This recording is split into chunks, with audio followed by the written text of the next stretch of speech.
people to come. See, life is full of what we call miracles and all that because we don't understand. Supposing you go to some old tribal village somewhere and they're bathing in the water, river, and you tell them, see, this river, I can bring light into your village because harnessing water, we know all that scientifically, no? But if you put one bulb and it burns in the house and you say, this is your water is bringing light here, they will say, wow, what a miracle, because they don't know the science behind it. If you know the science behind something, you don't necessarily call it a miracle. You realize that it's a higher vidya. And so many things have been left behind by our forefathers who have explored these dimensions and they've come back and they've written about it. So we have their written texts. And they say, you try it yourself. They don't say, don't believe. They say, don't believe because we are saying. You try if you want to know. Like that. Hmm. So maybe we can start now. Okay. Okay. So,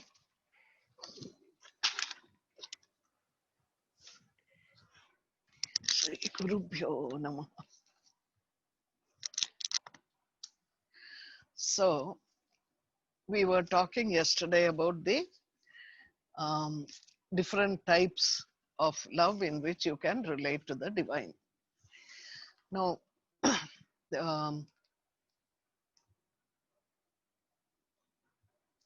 Narada says, what is bhakti? He says, bhakti is prema swarupam anirvachaniyam. That is, it is a form of love, but it is a love that you cannot describe. Why cannot you describe? Because it's an experience that is beyond our um, uh, general experiences. So if you have a certain experience, your friend has also experienced it, then you can say, hey, do you remember we had that experience that day? Just like that, I had it today. But if your friend or the person you're talking to has not had that experience, it's very difficult to explain exactly. For example, he says it's like taste. If you give a food, something a taste to a person who's dumb, he has the tongue to taste it, but he doesn't have the tongue to talk and describe it. So usually we use our sense organs, our mind, our buddhi in experiencing the facts of the everyday world in general, in our waking state. But here, these instruments, they are called, the sense organs, the mind, the buddhi, although they are powerful, they are helpless in experiencing and expressing both. And then the other thing he says, prakashate ka api patre. It is rarely manifested, shown in a fit patram, fit vessel. He says, even though it is indescribable, you can't describe it, it does not mean that it is, you cannot experience it. It can be experienced, but it cannot be expressed.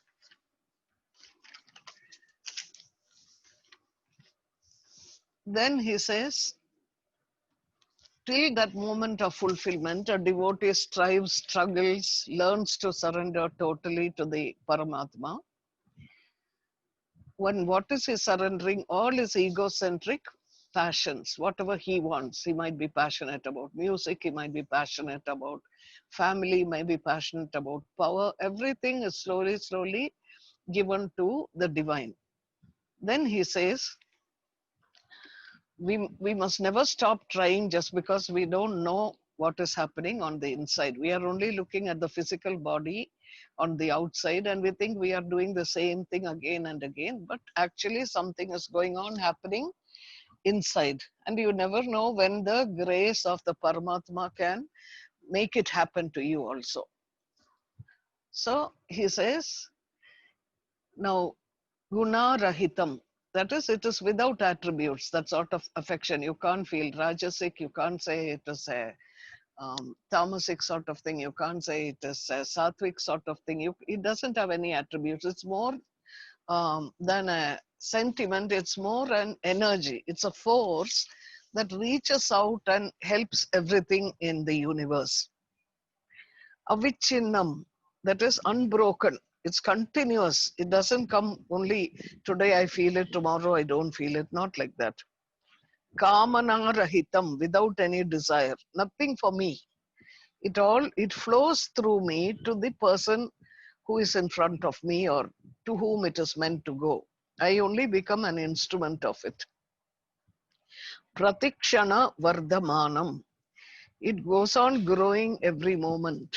You see, you realize that it becomes more and more, and wherever you go, you, the person, whoever you meet, that person says, in such and such a person's presence, I felt different, I felt better. You know, people used to go and sit in front of Ramana Maharshi, they used to say, if they had difficulties and all that, they did not need to ask him. He will answer it, and then they'll say, oh, I was thinking of the same thing. I don't know how he read my mind. That sort of thing. Shanti Rupam, it's the nature of peace. It won't disturb your consciousness. Anubhava Rupam, it is of the nature of immediate experience. Now, the person will be so pure, above the reach of the ordinary comprehension, so that he cannot say it's my love. That love that they say is beyond the reach of the human personality. It's a victory of the spirit, actually.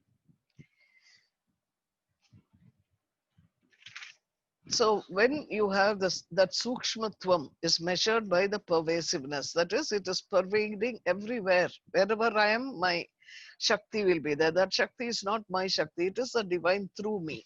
That is how they feel. For example, in the Bhagavatam, they'll say, my Narayana is everywhere. I cannot limit by saying, I love so-and-so.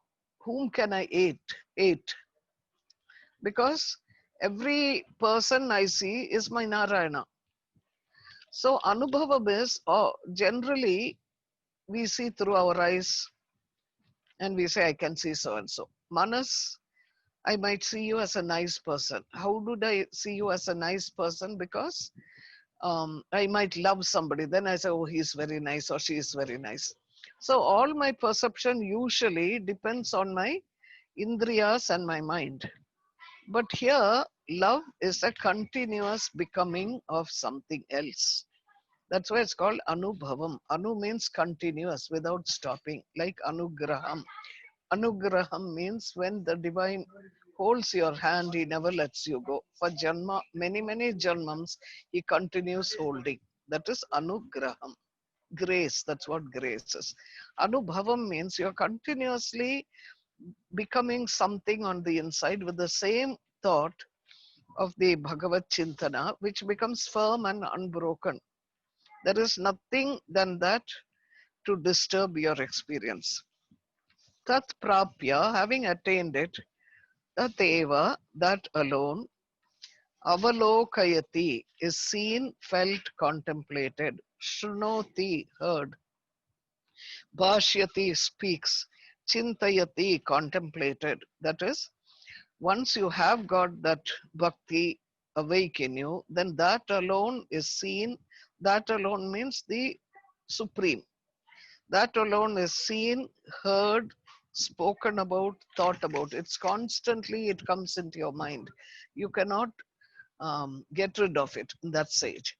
And they say, yatra na anyat pashyati, na anyat shunoti, na anyat vijanati, sa bhuma. That is, where you hear nothing else, only this you are hearing. Wherever you go, you hear only something good about the Bhagavan, or somebody will talk to you about it, or you see the trees and flowers, you will remember the Bhagavan. You see nothing else. You will see everything. Everything will be beautiful, but in your mind, you're looking at the divine. When you look at a tree in blossom, you'll say, wow, this is so divine. You know, nowadays we say what? This is so, you just saying wow, that's the same thing. So you don't know or feel anything else. This state that you can have glimpses here and there, is infinite. And it is called Bhuma. Bhuma means the vast. Everything becomes that one thing. Now, atha yatra anyat pashyet, anyat shrunot, anyat vijnanati, tad alpa. If you see anything else, you hear other things, you understand other things in that position, that is limited and called alpam. That means bhuma happens when you transcend all these instruments of indriyas, mind, manas, buddhi, all that. The body identification goes, external equipments do not function, inner equipment, that is your antakarana, sees only Narayana. All prana is only on one point. That is what we say ekagrata.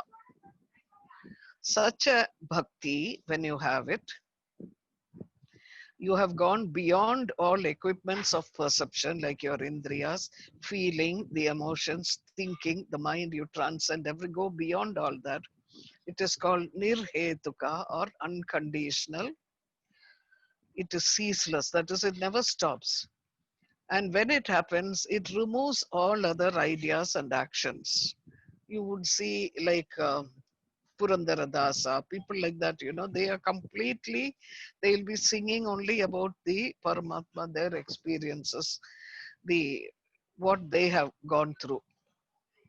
So this mind becomes very contemplative, and Krishna says, a purified mind, that is chitta shuddhi, where you become ekagrata, only one pointed. Such a mind becomes contemplative, and a contemplated mind can experience me in my true nature, Krishna says. So whenever you have that sort of devotion, the devotion sees the Lord in every place. That is in the beginning. In the beginning, you say, I am seeking. Narayana is the goal. It can be Shiva, it can be Allah, it doesn't matter, because Bhagavatam, I'm talking to you about this. In the end, there is only I and Narayana. That is the seeker, the lover and the beloved. That is the last stage of Dvaita, where there are two. Then the I also gets liquidated, merges. Then there is only Narayana alone. Such a person who is such a bhakta, what the divine wants, he expresses, he activates. For example, there is a story about Namadeva. Namadeva was uh, a bhakta of the, from which place is that? Maharashtra.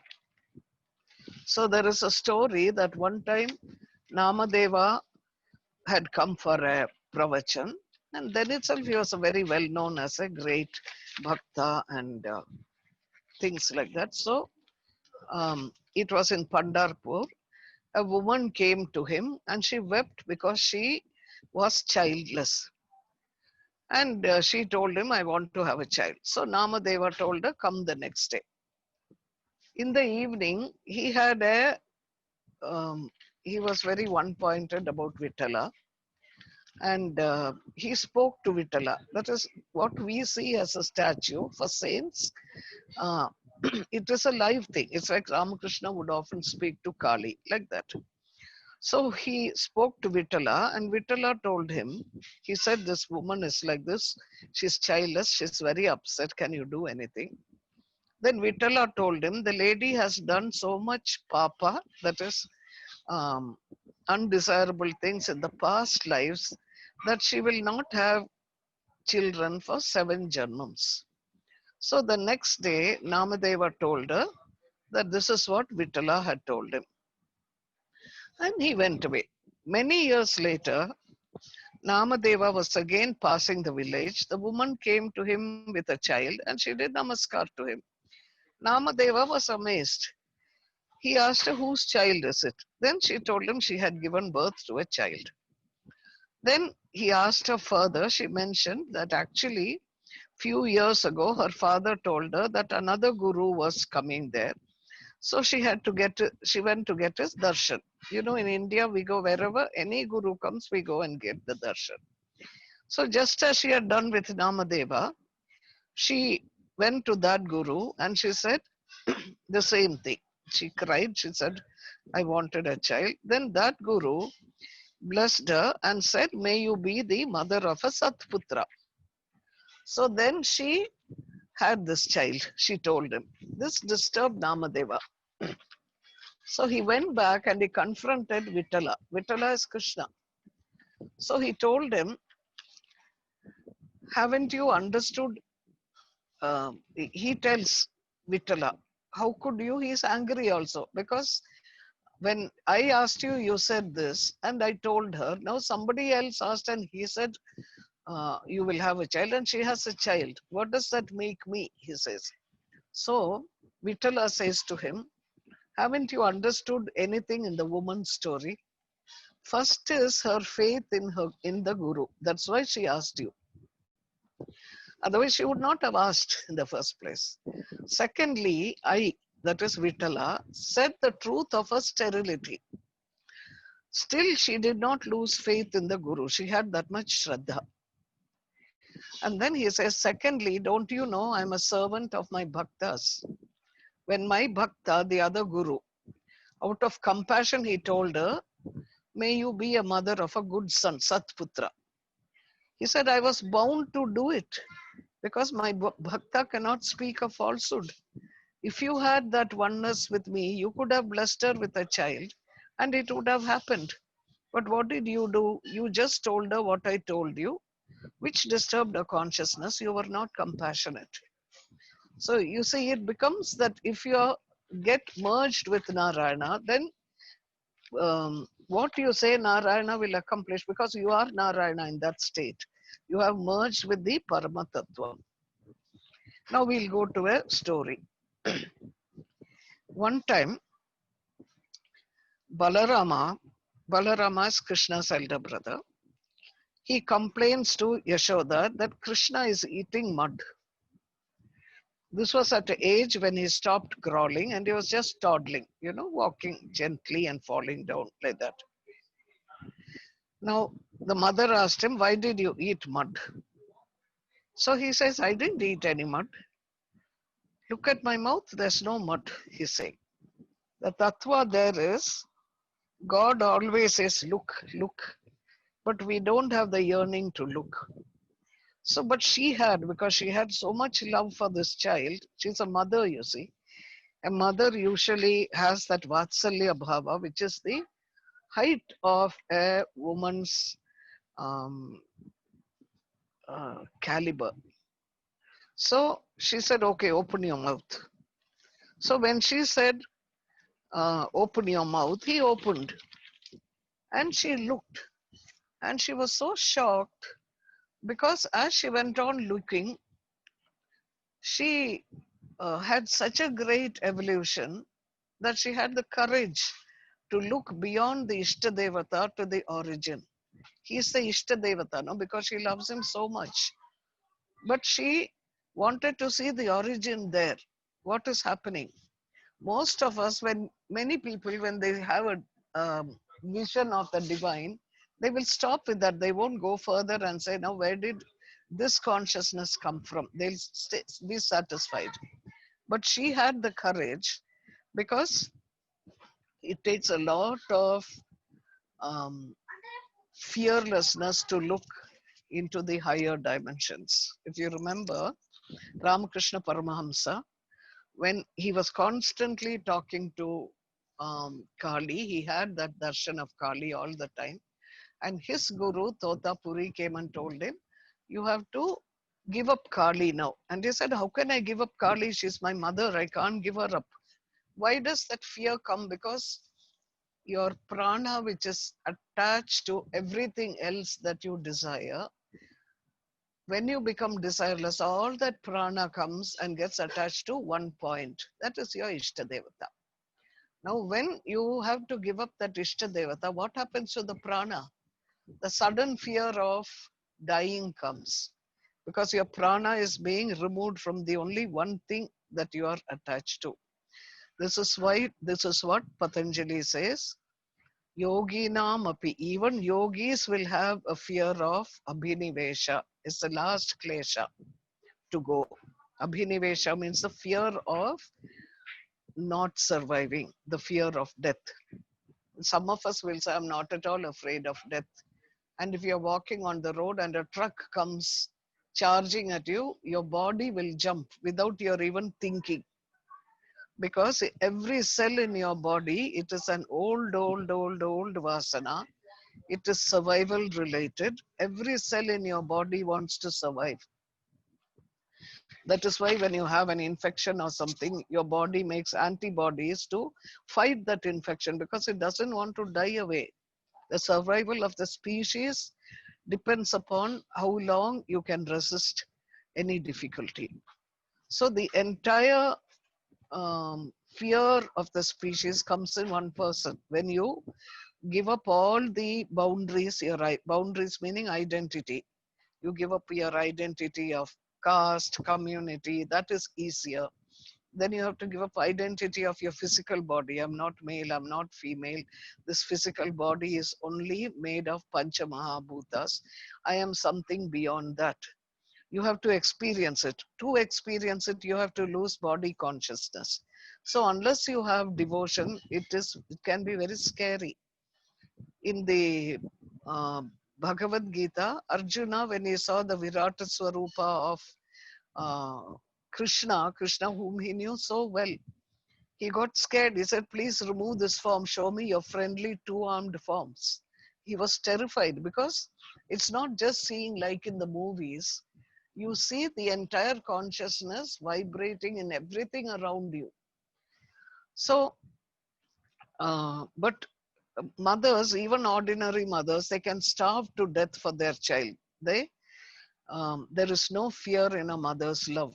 That is Shakti at her best. It's Vatsalya, it's called. And when that Vatsalya is turned towards Paramatma, then it is a different experience altogether. So Yashoda looked in his mouth and she saw all the four directions. She saw all the universes with the planets moving around. Then the stationary words, all the oceans, the wind, the planets, the fire of lightning, moon, stars, the Pancha Mahabhutas, deities of the Indriyas, that is the modifications of the Sattva, Ahamkara, Rajasic, Tamasic. Now, when you hear all this itself shows it is not just a visual perception. It's not what she is seeing with her eyes. Because how do you see a guna? It means she experienced a state, a dimension. How cosmically everything originates. She saw kala, time, disturbing the gunas. She saw karma, the cause of birth. She saw the seed of karma.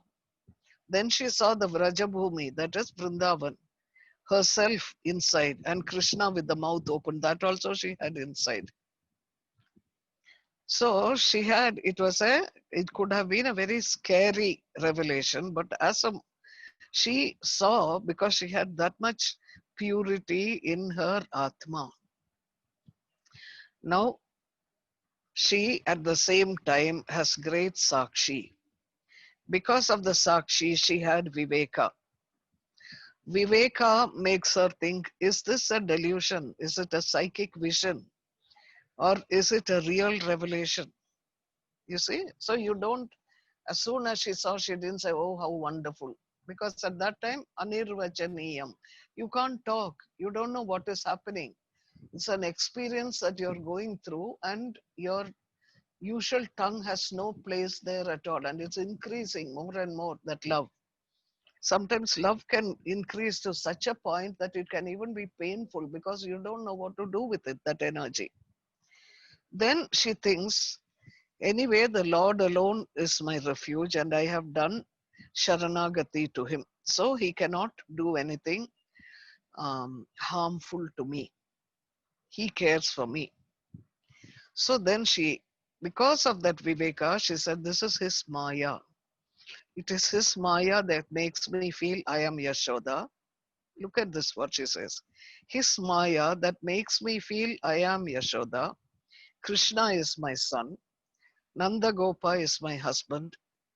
All this came to her mind. How did it come? Higher mind. The minute she saw, she also got the Viveka. So she is a Jnani Bhakta. Because you need that jnana. Otherwise, you will look at a hallucination and you will think this is the ultimate. So when that Viveka came, Krishna at that time realized that is enough for her. So as Yoga Maya, Krishna using his Shakti as Yoga Maya, Vaishnavi, he cast the feeling of Putra Sneham in her mind. Till there, she was seeing him as the ultimate Parabrahman, Parabrahma Swarupam, all this happening. And then the minute her Viveka came in, he knew that she understood. So he put the Putra Sneham in him, in her. Putra Sneham means the mother's love for the child. And immediately she did it. The identity of the mother happened to her and the cosmic experience disappeared. So this Hari, whose glory is celebrated by the Vedas, Upanishads, Sankhya, Yoga, Vaishnava scripture, that glory, Hari, to her he became a son once more. That's what Sri Sukha says. And Parikshit asked him, remember we are talking about the Bhagavatam, Parikshit says, what merit did Nandagopa have to deserve this future, this fortune? And Yashoda, at whose breast Sri Hari came and drank milk. Even his parents, Vasudeva and Devaki, could not look at his childhood games. They only heard about it through other people. So, what did they do to get such a privilege? Then Shuka says, when Krishna was going to be born on the earth to establish Dharma, Brahma asks all the gods, the Adityas, Vasus, etc., all to be born on earth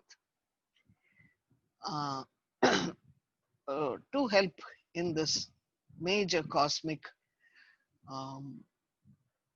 need of establishing Dharma. Because the cosmos, that is, the universes are going into a chaotic spin. He has to establish Dharma. No single person can do it. At that time, Ashta Vasus there are. They are 8 Vasus. 8 specific spiritual energies. Of them, there was the head of them, Drona, not our Drona of Mahabharata, there's a separate Vasu, and his wife called Dhara. They both begged Brahma. They said, when we are born on earth, let the highest devotion to Sri Hari appear in us. And he said, Tathastu. So, the thing is, when you get a chance to ask for a boon, any desire, ask for the correct one. Because when the mind is there, it calculates, what shall I ask? If I ask like this, I will lose that. So shall I put it together and ask? You know, there is a story about, I forget who it was, but somebody was asked to ask God for a boon. So this person said, poor man he was, just lower middle class. So he said, from my 7th floor house, meaning that he will be rich enough to have 7 floors as a palatial house. From my 7th floor house, I must look down and I must see my great grandchild's cradle ceremony. That means wealth to have a 7-story house. Then he to be alive so long that he will be able to see his great grandchild's cradle ceremony, which means that he will have such a long life. and also because he will also have very good progeny, that is, he will have a child and the child's child and child's child, and they will be wealthy enough to celebrate it in a garden area with people, not in a small room in the house, because it's a huge big 7-floor house. So you try to put all these things together with your mind when you get a chance to ask for a boon. On the other hand, when Prahlada is asked by Narsimha, ask a boon from me, whatever you want, he says, give me such a boon that having got it, I should not want anything else. My teacher tells me, if God asks you for a boon at some time, ask him, make me so precious that you will not want, so precious to you, that is to God, to the Paramatma, make me so precious to you that you will never leave me. You will always want me to be with you. So like this, you have to think about what you want. When you don't have a mind, remember, that is why devotion is so necessary, because when you move into that state of consciousness where you are, you get a siddhi, you get a chance to ask for a wish, desire, you will have no desires because your mind won't be there. You are in a different state of consciousness. So you have to be so sharp. Your viveka should be so sharp. It must go beyond your mind that you are able to ask the right boon that you want. Now, I told you about how Balarama tells Yashoda about Krishna eating the mud. Vasudeva, that is Krishna's biological father, he has 13 wives, of which the 12th one, the youngest almost, is Rohini. And these wives are different dimensions of consciousness, different chakras, beyond the Agnya Chakra. So she is the Agnya Chakra, the Devaki. And Devaki's son is Balarama, because Devaki was pregnant, and out of fear that Balarama will, Kamsa will kill Balarama, Krishna asks Yoga Maya to transfer the child from Devaki's womb to Rohini's womb. Rohini is his other wife. And Rohini is the Agnya Chakra symbol. So when he is born of Rohini, he represents the energy of the Agnya Chakra. That's why he is called Sankarshana, the unifier. And he is always shown as intoxicated. Why he is shown as intoxicated? People will say he is intoxicated with the Varuni drink. But what they are saying is that he was always in such a state of bliss that he would look intoxicated with the bhakti. So he signifies that great prana, which is from the Shushumna. So they say that without the power of the Shushumna, you cannot know the divine. You cannot do it through Ida or Pingala. I don't know if you have done Tantra, but if you haven't done, there are many nadis in the universe through which the prana is flowing. And some of these nadis flow through the human being also. And in the human being, you have Ida and Pingala. Pingala is the vital energy, the force of life. Ida is the force of the mind. So for life force is Pingala, and Ida is the mental force. These come from the old Dravidian Tamil, where you had Siddhas. Ida is Idam. Idam means the place, your place. Where is your place? Your place is your mind. We associate whatever we think, whatever we feel with our mind. So Ida is the Idam, which refers to your mind, and the what you take out of the cosmic mind. Pingala comes from the word pin kalam, that is coming back.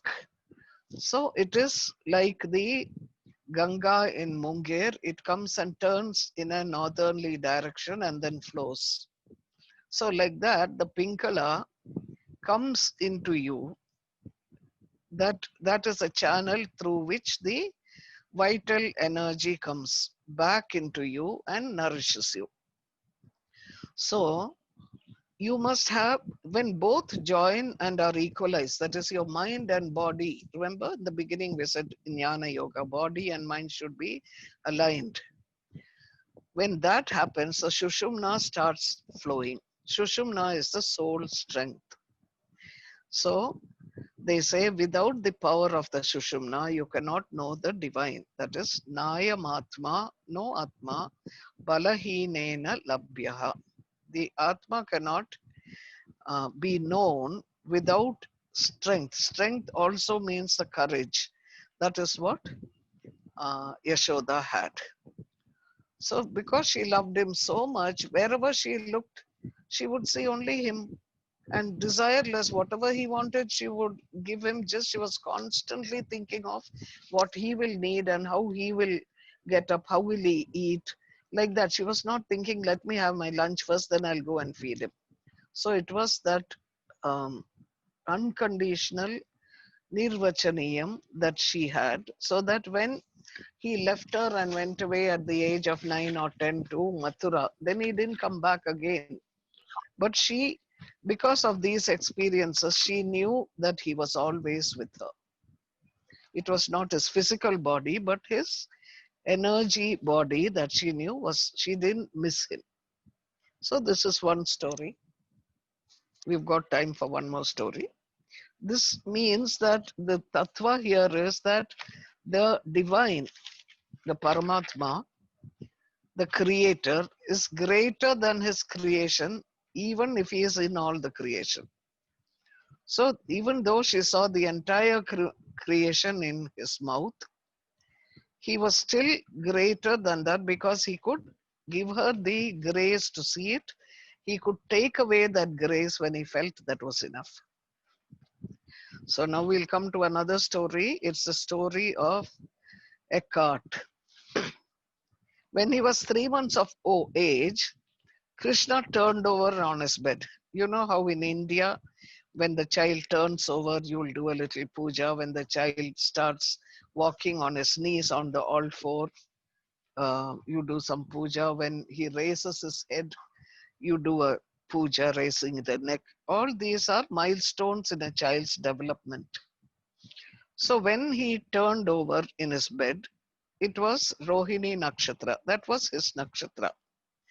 So anybody dying on the Rohini Nakshatra day, they say gets moksha because Krishna was born on that day. So they say that she gave birth to the emerald stone because he was like an emerald, greenish blue. Okay, so on the day of his turning, his parents did the puja. They sprinkled holy water on him. They had the chanting of the sacred text. The Brahmins came, they gave them dhanam. Then he started looking drowsy. He was only 3 months. So she put him in a tiny cradle. And because people were walking up and down in the house, she put him under a cart. Cart means which is drawn by bullocks.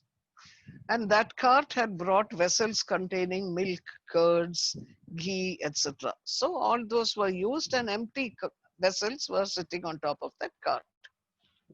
Then in the middle, he got up and he was hungry. He started crying.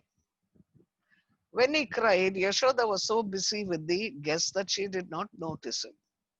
So what did he do? You know how babies are, they'll kick with the little feet, no? When they are really hungry and you don't feed them, they will move the feet and hands. So when he was kicking with his little small feet, it touched the cart and the cart turned upside down. The wheels and the axle was inverted.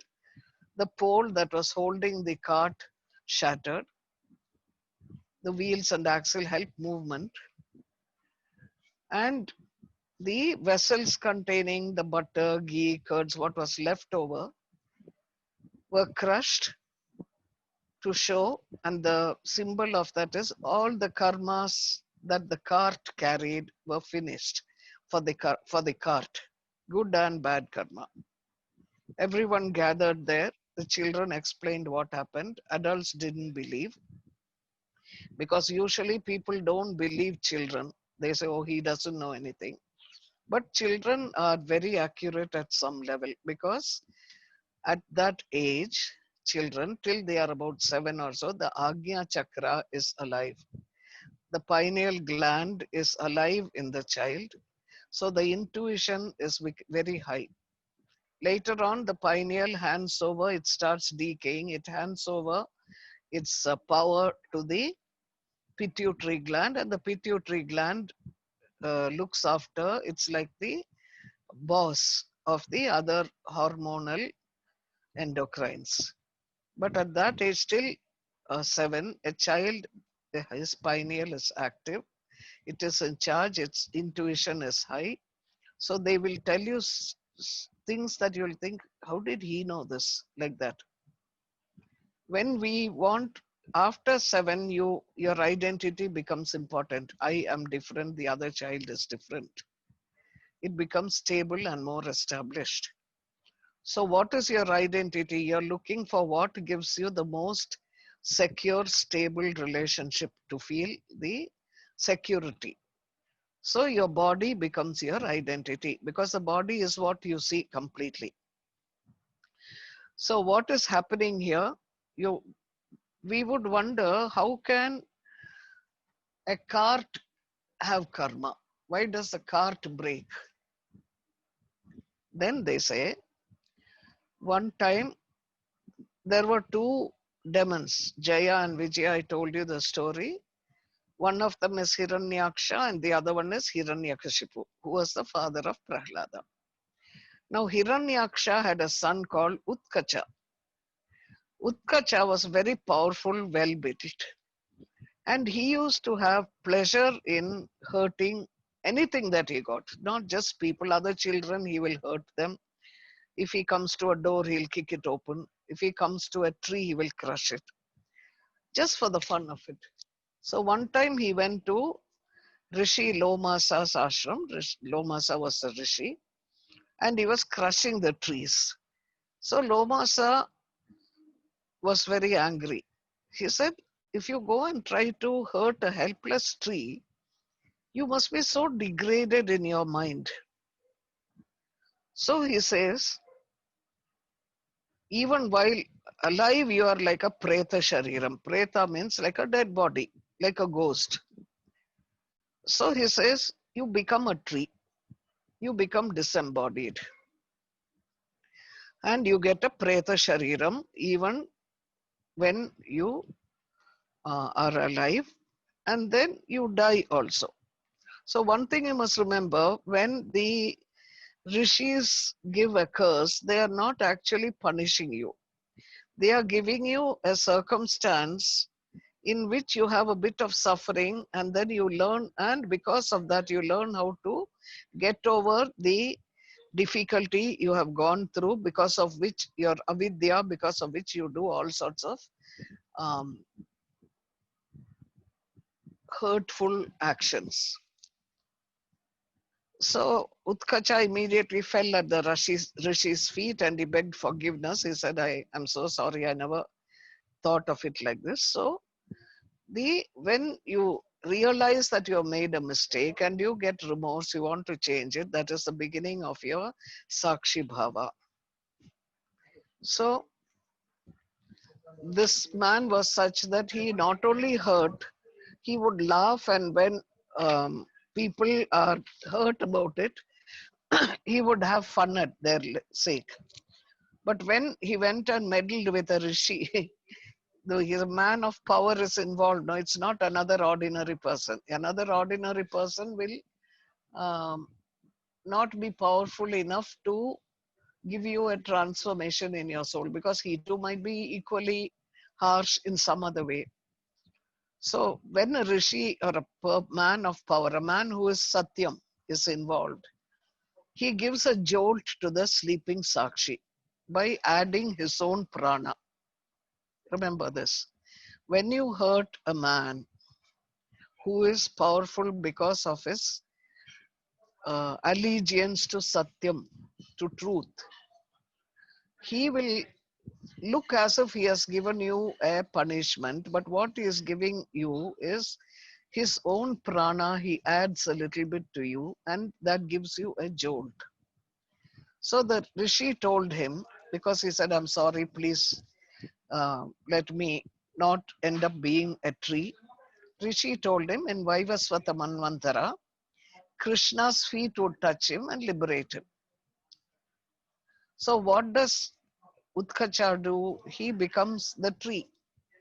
That tree is cut to make the cart. He is in that cart in a disembodied state. And when Krishna's feet touched him, he was liberated. So what we have to remember, there are many beings around us that we don't see. Some give us blessings, some need sympathy, and we should be respectful to everything, because we don't know what energy is in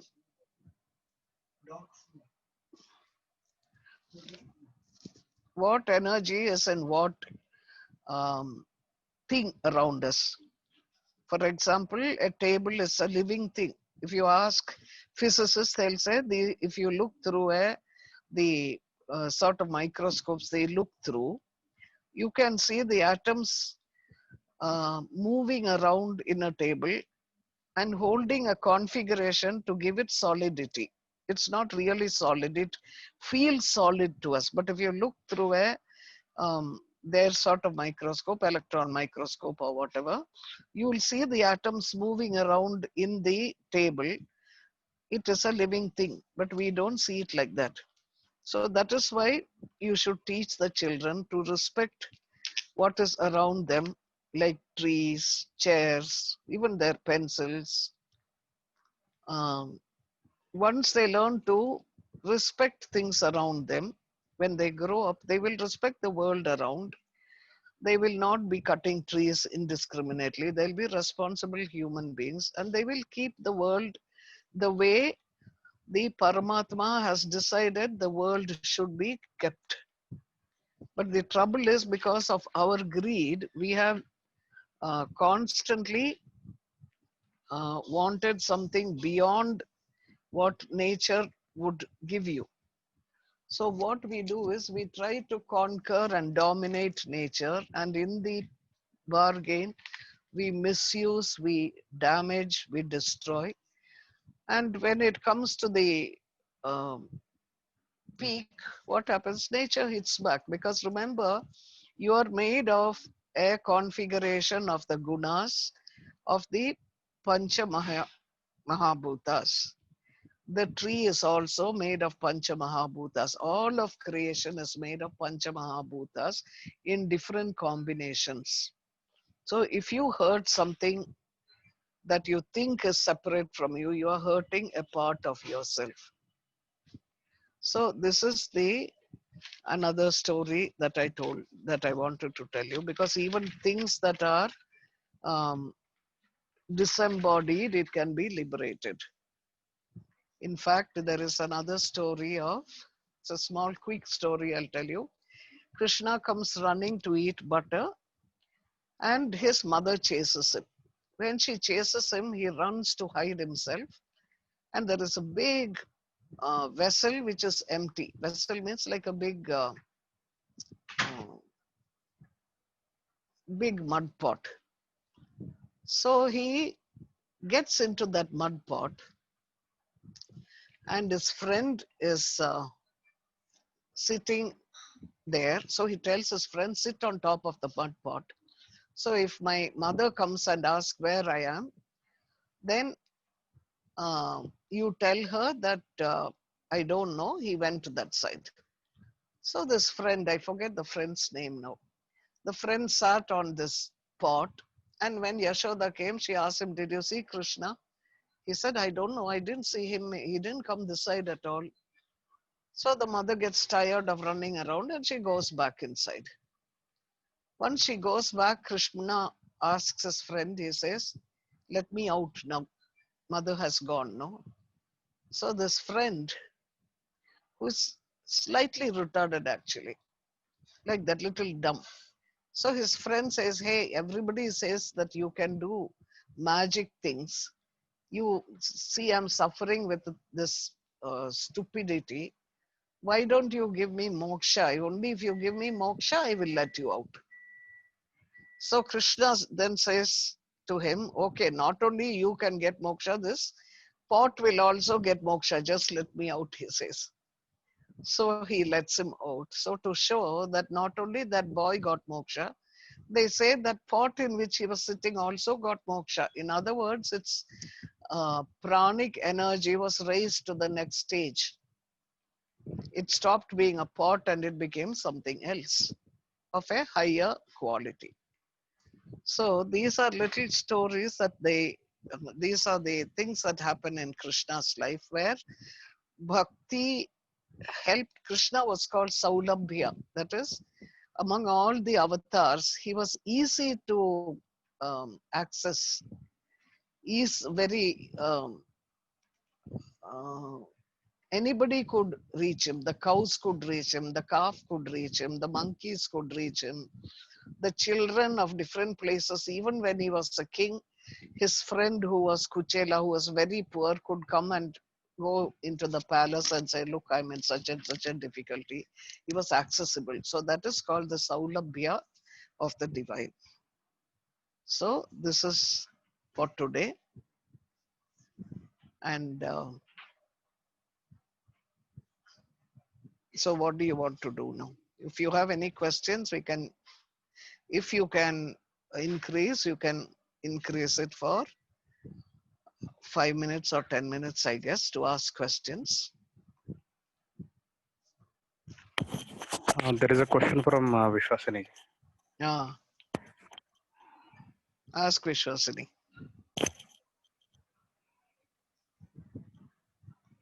Ask. Hari Om Swamiji. Hari Om, Hari Om. How to quiet the mind? How to quiet the mind? It is not possible to quiet the mind because when you are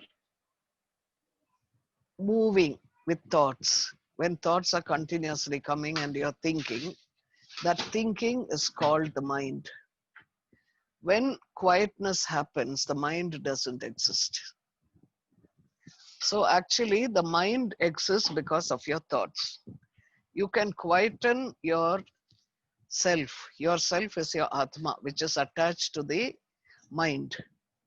And remember that day I told you a story how you boil the kettle containing the water and the rice inside, because it is the fire touches the kettle, kettle touches the water, water touches the rice inside the kettle becomes soft and boils. The fire is not touching the rice, no. So in the same way, your Atma touches the mind, and the thoughts come into the mind, and the Atma actually thinks, "I am thinking." You are the Atma. You are not thinking. The mind is thinking. So when thinking happens, it is called the mind.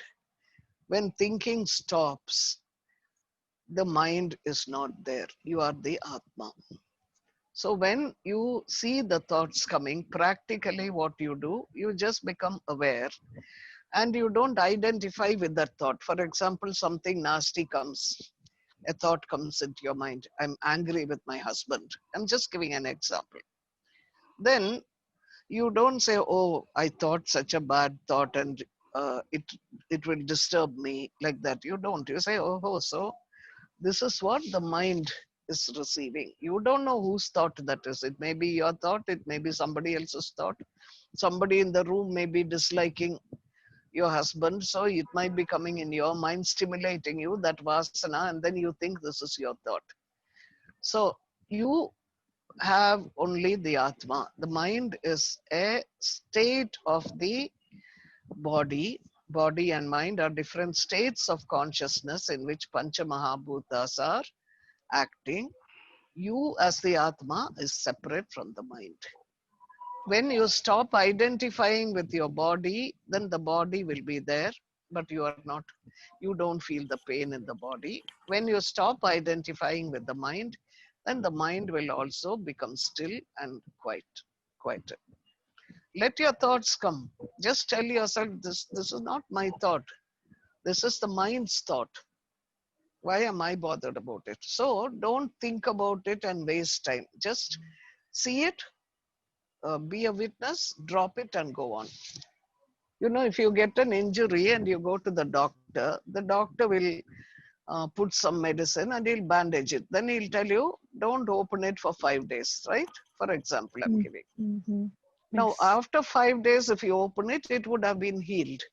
Supposing once you go home, every 1 hour you open it and you are seeing, has it healed? Has it healed? Has it healed? Why is it like that? What happened? It will become an ulcer, chronic ulcer. Then it won't go. So like that, when you get thoughts that are negative and disturbs you, just look at it and say, okay, so this is the mind having a thought. It's not my thought. It's the mind's thought. And drop it and carry on with whatever else you are doing. Shift your attention to something more positive. If you are devoted in your mind, then if you have an Ishta Devata, shift your attention to the Ishta Devata.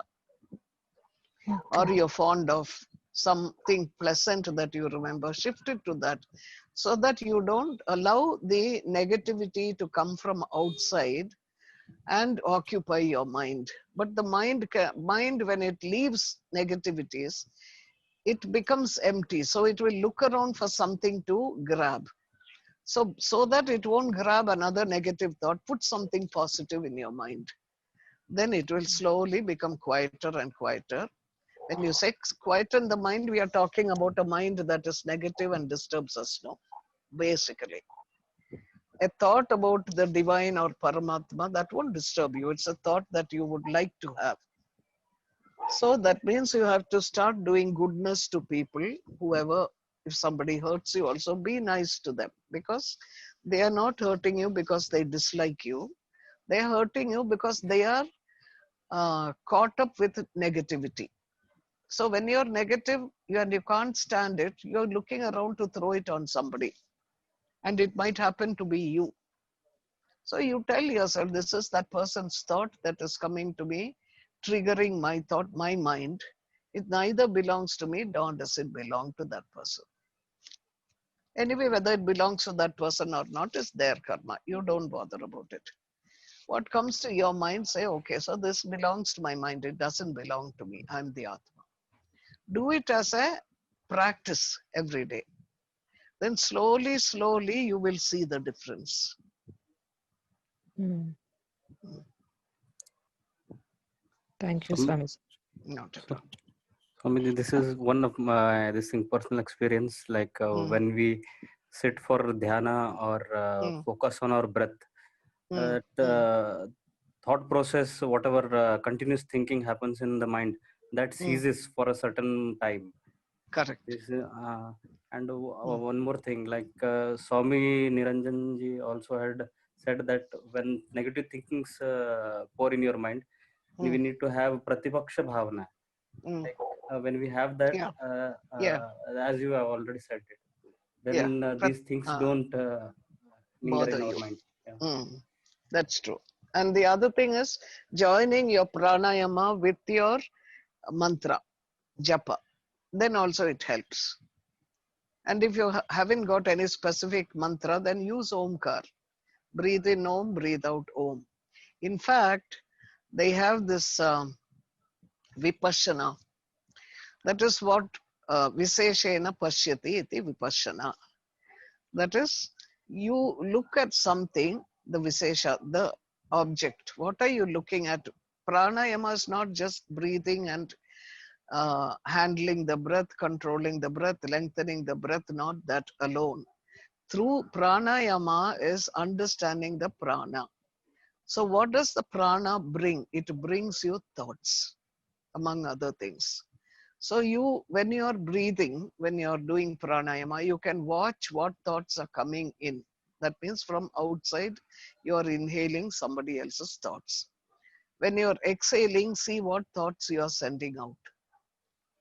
That is the once you get comfortable with the pranayama practices and techniques, this is what you use it for when you sit in dhyana, dharana actually. You go on watching and watching and watching, and then you have the capacity to send out good thoughts. Whatever comes to you, accept it. Okay, it's coming from outside. Accepting, because you can't decide who comes into your house. No, every guest need not be the best person in the world. You might have a guest who can be stingy, a guest who can be mean-minded, a guest who may be negative in thought, and the guest who can be pleasant. So, but whichever guest comes, you invite them inside, you give them a cup of coffee or food or whatever it is, say namaskara and send them, no? So do that to your thought also. What negative comes, let it come in and go out like a guest. Don't give it undue importance. Every guest who comes, you're not trying to make a relationship with them. But what you can send out into the world, send out some positive statement. That you can do. As you breathe out, Sarve Janaha Sukhino Bhavantu. Or even if you say Omkar, Omkar says the same thing. It brings harmony to everybody around. It brings peace to everybody around. So you can just, if you don't have a long breath, you just say Om. Breathe in Om. So you will be purifying the atmosphere around you.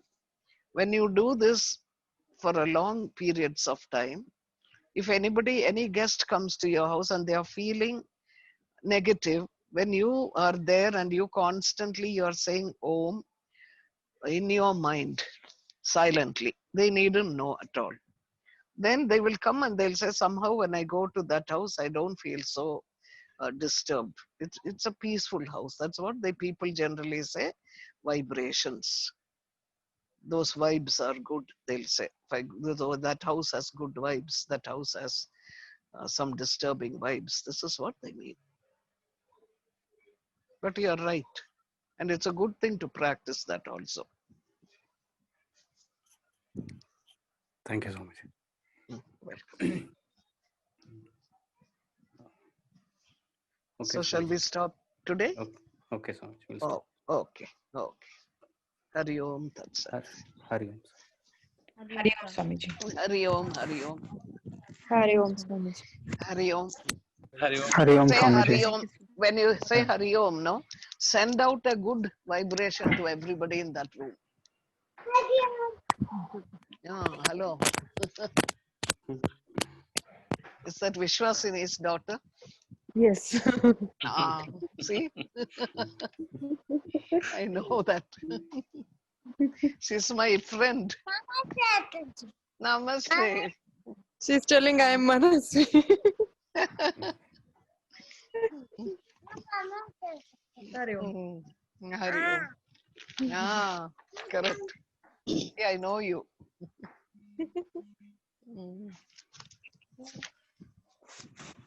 Hari Om then.